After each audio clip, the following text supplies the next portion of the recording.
بسم اللہ الرحمن الرحیم۔ حکایات رومی۔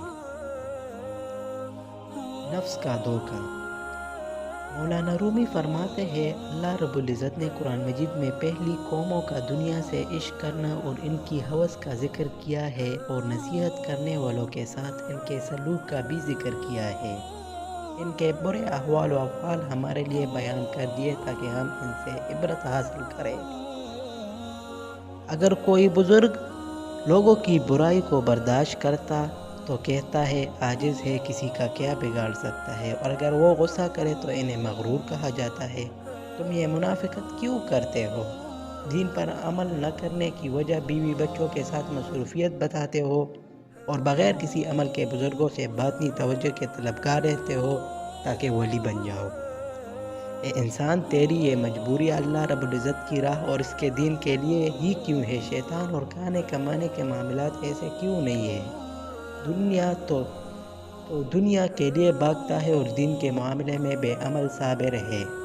دنیا کے کام دل جمی کرتا ہے، اور تیری یہ دل جمی اللہ رب العزت سے بے نیازی کی وجہ سے ہے۔ بے عمل کا بغیر جستجو کیے یہ کہنا کہ اللہ رب العزت غفور الرحیم ہے بخش دے گا، در حقیقت شیطانی وسوسہ ہے۔ حضرت ابراہیم علیہ السلام نے اپنے معبود کی تلاش میں فرمایا، میں دونوں جہانوں میں جب تک اپنے رب کو پہچان نہ لوں کسی جانب نگاہ نہیں دوڑاؤں گا۔ جب حضرت ابراہیم علیہ السلام کی یہ حالت ہے تو حیرانگی ہے ان لوگوں کو جو اللہ رب العزت کی ذات و صفات کو پہچانے بغیر اپنی زندگی گزار رہے ہیں۔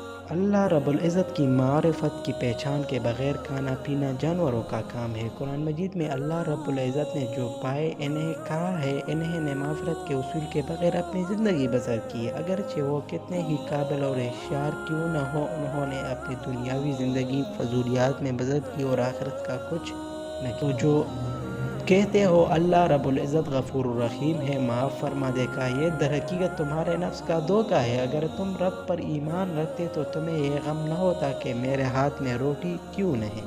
نصیحت۔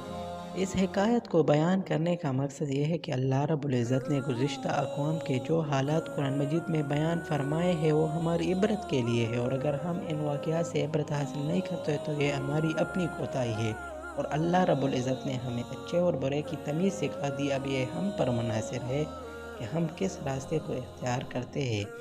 اللہ رب العزت کی پہچان و معرفت ہی انسان کا مقصود حقیقی ہونا چاہیے، اور اللہ رب العزت کی معرفت کے بغیر زندگی گزارنے والے کو جانور کہتے ہیں۔